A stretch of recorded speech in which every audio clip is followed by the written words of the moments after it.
जीवन में बड़ा लक्ष्य प्राप्त करने के लिए कई कठिनाइयों का सामना करना पड़ सकता है और ये हर जीव का चुनाव निर्धारित करता है कि वो लक्ष्य उसे प्राप्त होगा या नहीं। उसी प्रकार विंता और गरुड़ को दासत्व से मुक्ति मिलेगी या नहीं, ये विंता का मुझ पर विश्वास और गरुड़ की कर्मनिष्ठा तय करेगी।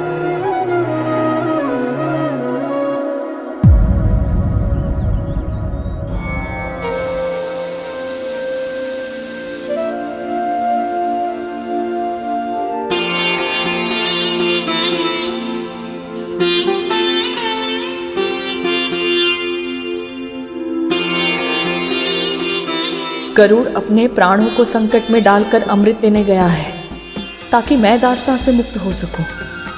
यदि आपकी यही इच्छा है प्रभु, तो मुझे स्वीकार है।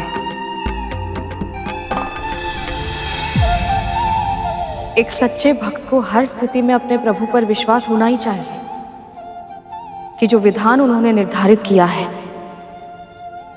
वही सभी के लिए सही है। मुझे भी विश्वास है नारायण, इसलिए अपने पुत्र की रक्षा की चिंता मैं आपके चरणों में सौंपती हूँ।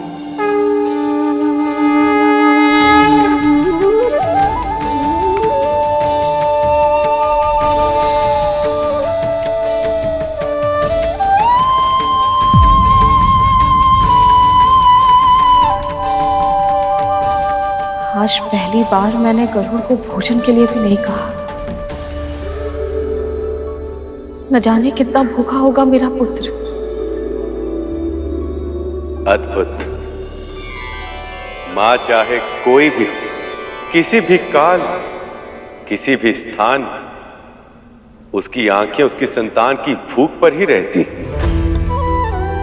व्यक्ति चाहे कितना भी बड़ा क्यों ना हो जाए, कितनी भी महान उपलब्धियां क्यों ना प्राप्त कर ले, किंतु अपनी मां की दृष्टि में वो सदैव एक छोटी संतान ही बना रहता है, जिसे भोजन कराने का दायित्व उसकी मां का होता है। आपने सत्य कहा प्रभु, क्योंकि संतान समय के साथ मां की गोद से बड़ी तो हो सकती है, पर उसके हृदय में न समाए इतनी बड़ी नहीं हो सकती। अनंत होता है मां का हृदय, अनंत होती है मां की ममता।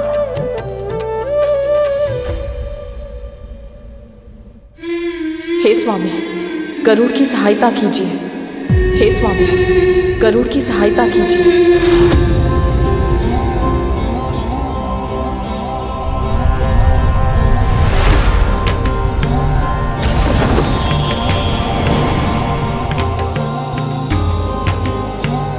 भोजन किया पुत्र? पिताजी को कैसे ज्ञात हुआ कि मुझे भूख लगी है?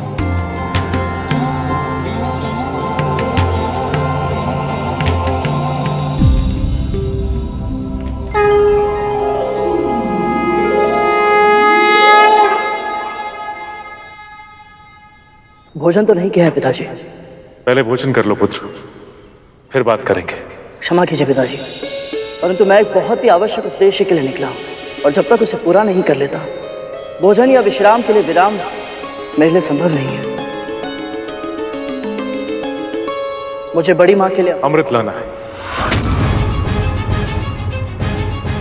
पिताजी आप तो सब जानते हैं। तुम्हारी माँ को तुम्हारी चिंता हो रही है, पर वो सही भी है। पर पुत्र, जिस उद्देश्य के लिए तुम निकले हो उसे पूरा करने के लिए तुम्हें लंबा युद्ध करना होगा, और उसके लिए ऊर्जा की आवश्यकता होती है, और ऊर्जा के लिए भोजन आवश्यक है पुत्र। पिताजी के इस परम सात्विक आश्रम के निकट मुझे मांसाहार कहां से मिलेगा? पुण्यदायक सरोवर के निकट जाओ पुत्र, तुम्हें वहां केवल भोजन ही नहीं मिलेगा, 2 प्राणियों की मुक्ति के साधन भी बनोगे तुम। गरुड़ के माध्यम से मुक्ति किसे मिलेगी प्रभु? 2 ऐसे प्राणियों को जो किसी की कल्पना से भी अधिक विशाल है। एक है हाथी, 6 योजन ऊंचा और 12 योजन लंबा,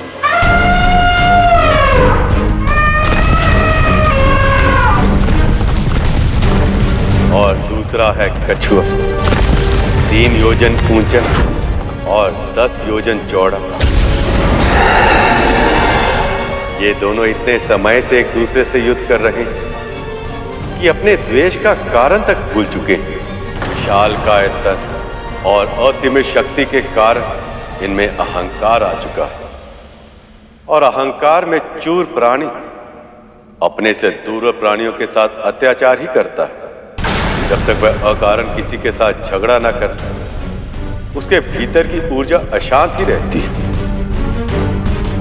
इसी कारण युद्ध अब इन दोनों की प्रवृत्ति बन चुका है, और इसी कारण पूरा वन आतंकित है।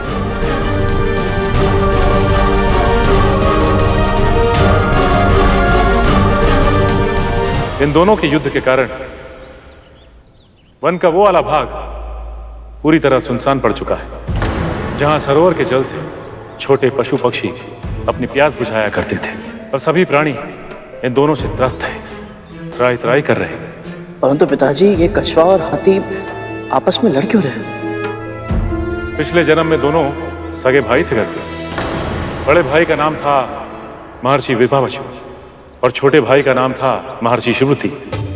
महर्षि होने के बाद ये दोनों अपनी पैतृक संपत्ति को लेकर, उसके धन के बंटवारे को लेकर आपस में झगड़ा करते रहते। जब दो भाई आपस में झगड़ा करते तो बाहरी व्यक्ति आकर उसका लाभ उठाता है, उनकी क्रोधाग्नि में घी की आहुति डालता है और उस झगड़े को इस सीमा तक ले जाता है कि वहां से लौटकर वापस आना संभव नहीं होता। ऐसा ही इन दोनों के साथ भी हुआ।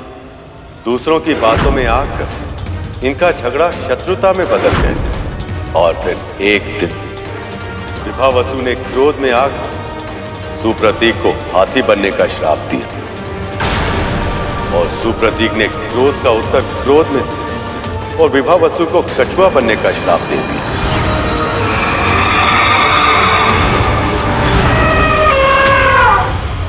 श्राप देने के बाद दोनों को आभास हुआ कि उन दोनों ने कितनी बड़ी भूल कर दी है।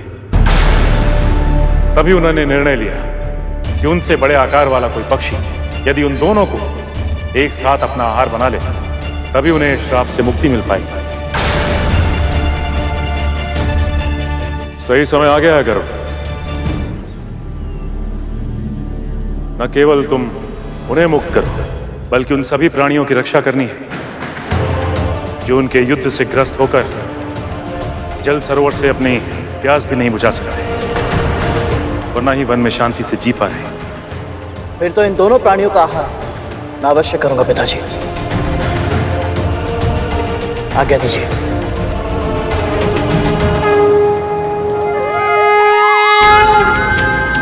सफल हो पुत्र।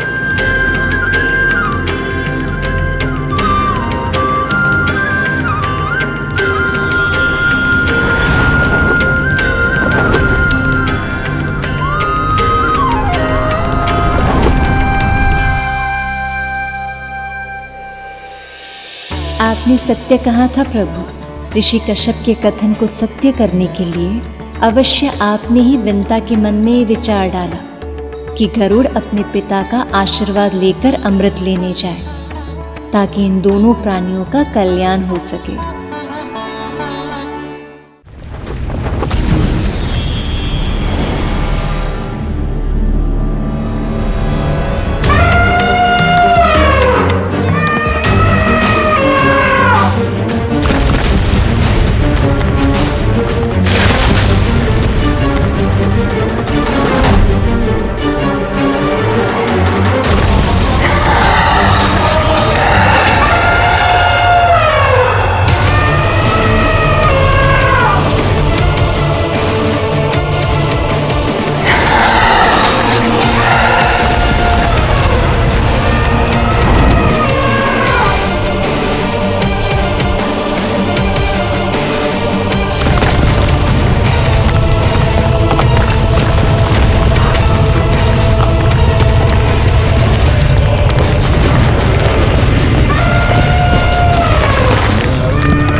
क्रोध में चोर इन दोनों प्राणियों को यह आभास तक नहीं है कि इनका झगड़ा कितने निर्दोष पशु पक्षियों को आतंकित अनुभव हो रहा है।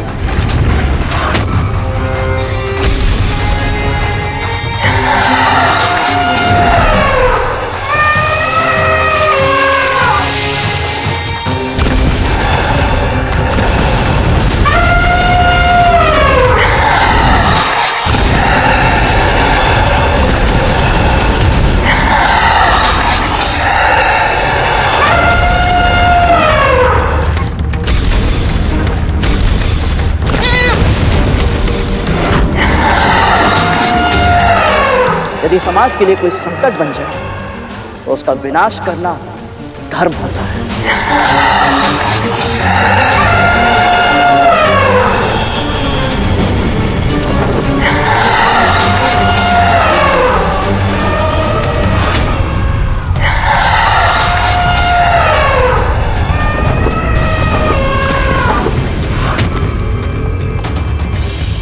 आपस में झगड़ कर समय क्यों नष्ट कर रहे हो? यदि साहस है तो मुझसे युद्ध करो।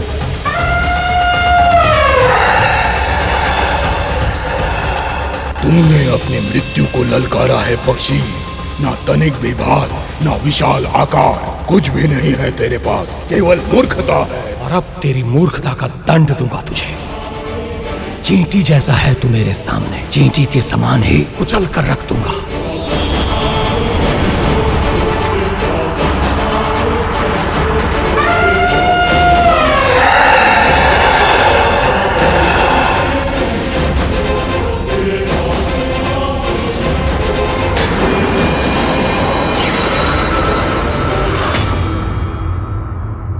जो कार्य इतना कठिन लग रहा था, कितनी सरलता से पूरा कर दिया गरुड़ ने। इतनी शीघ्र प्रसन्न मत हो शेष।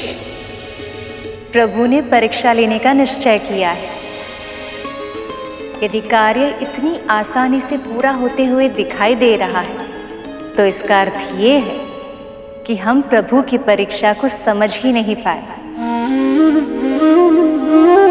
और कुछ न कुछ अवश्य ऐसा होगा जो अभी हमारी दृष्टि से ओझल है, पर जब सामने आएगा तो उसकी कसौटी पर खरा उतरना बहुत कठिन होगा। आपने तो सच में मुझे निष्ठुर समझ लिया देव। ये सत्य है कि सृष्टि में संतुलन बनाने का भार मुझ पर मेरे निर्णय से भी बड़ा होता है। ऋषियों का तपोबल, गरुड़ भोजन कर, यह उसकी मां की इच्छा थी, और इन प्राणियों का सेवन करके इन्हें मुक्ति मिले, यह उसके पिता महर्षि कश्यप का आदेश था। इस घटना में मेरा कोई योगदान नहीं है देवी।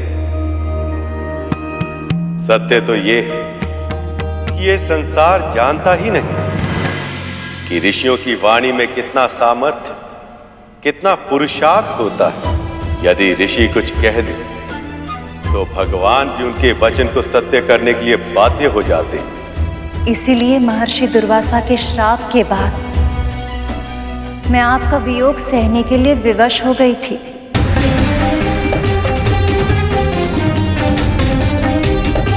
सत्य वचन देवी। इसलिए ऋषि मुनियों की वाणी चाहे मीठी हो या उसमें क्रोध की कड़वाहट घुली हो, वो सदैव जगत का कल्याण ही करती है। मुझे अपनी योजना उनके अनुरूप बदलनी पड़ती है ताकि मैं ऋषि मुनियों के वचन को सत्य सिद्ध कर सकूं। जो भगवान को भी विवश कर दे, ऐसा तपोबल से अर्जित पराक्रम अद्भुत है प्रभु। मुझे कोई ऐसा स्थान ढूंढना होगा जहां किसी और को कष्ट दिए बिना शांति से इन दोनों का हर कर सकूं।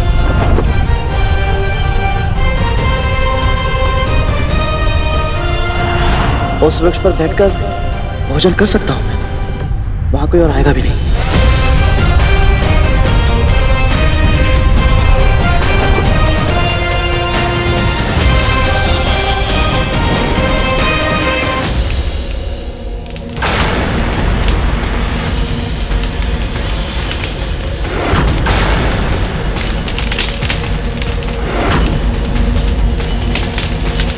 यहां तो वाल के लिए ऋषि तपस्या कर रहे हैं।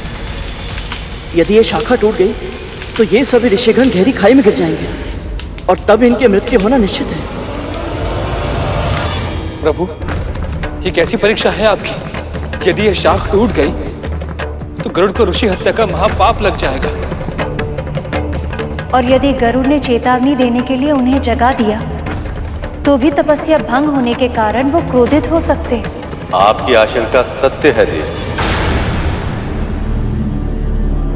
बड़े से बड़े ऋषि मुनि अपनी साधना में अग्नि, जल, वायु, हिम सब सहन कर लेते हैं, पर व्यवधान सहन नहीं करते। यदि इन ऋषियों ने गरुड़ को कोई श्राप दे दिया तो फिर ना तो वो देवराज इंद्र से जीत पाएगा, ना उसे अमृत मिलेगा, और ना ही विंता मां मुक्त हो पाएंगी।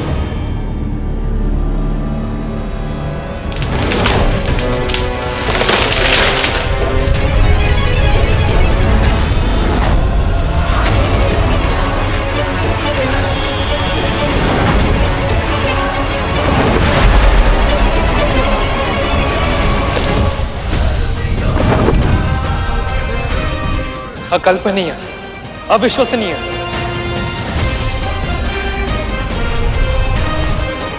बुद्धि, संवेदना और संतुलन तीनों का परिचय दिया है गरुड़ ने। ये आपका वाहन बनने के लिए पूरी तरह से उपयुक्त है प्रभु। आप बहुत शीघ्र, बहुत अधिक प्रसन्न हो रही हैं देवी।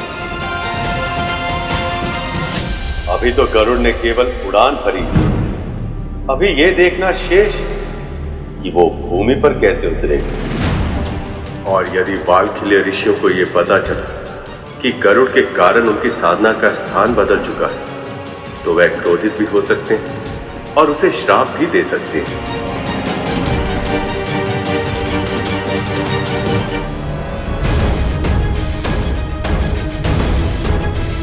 यदि उस समय ऋषियों का कोई अहित हो गए या उन्हें कोई चोट लग गई तो क्या होगा?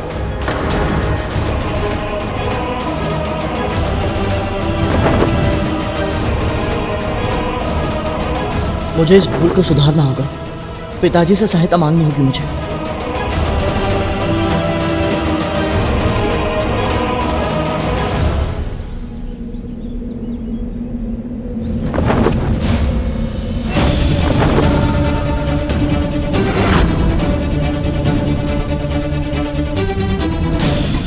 इसे तो भोजन करने के लिए भेजा था, इन दोनों को यहां क्यों ले आया? वाल्खिल्य ऋषि,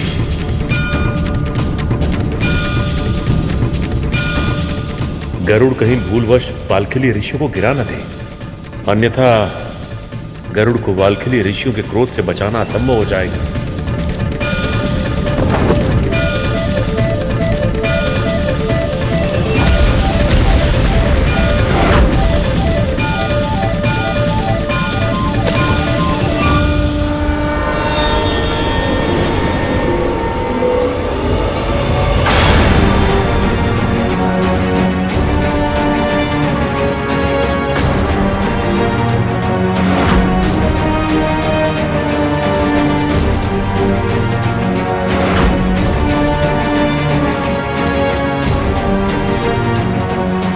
तेरी देह विशाल है, किंतु तेरी बुद्धि अल्प है।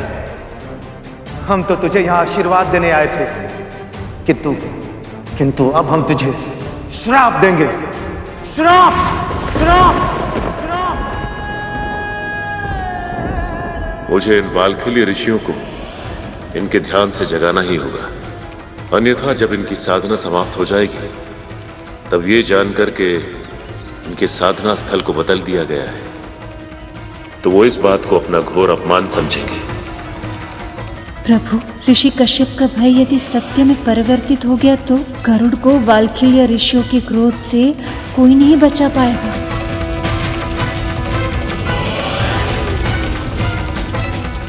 ये अनजाने में कितनी बड़ी भूल हो गई मुझसे। कहीं इस भूल के कारण मैं अपनी माँ को दास्ता से मुक्त कराने में असफल न हो जाऊं।